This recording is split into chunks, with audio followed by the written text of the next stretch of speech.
An official review is to examine whether food and drink can be fortified with vitamin D to close health inequalities, Sajid Javid has announced.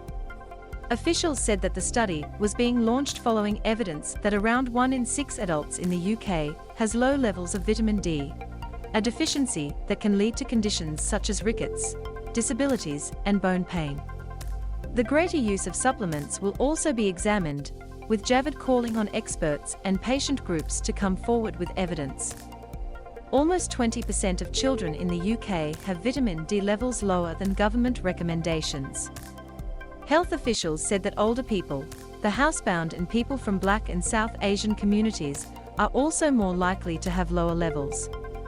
The new call for evidence is being launched by the Office for Health Improvement and Disparities, and comes ahead of broader proposals for closing health disparities to be published later this year.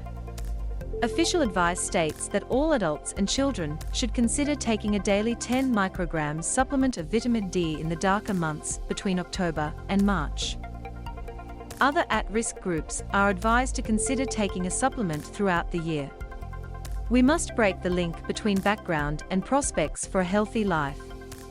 I am determined to level up the health of the nation and tackle disparities, Javid said.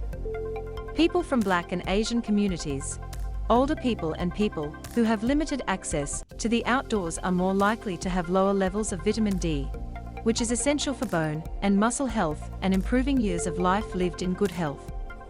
I have launched this call for evidence to identify innovative ways we can encourage people to increase their vitamin D intake and help people live longer, healthier and happier lives. The study comes after the government opted not to repeat a scheme handing out vitamin D supplements for free to vulnerable people last winter. During the previous year, nearly 3 million clinically extremely vulnerable people were offered a free 4-month course of the supplement. Clinicians were concerned that the group had spent so much time shielding inside that they may be deficient in the vitamin, largely supplied through sunlight.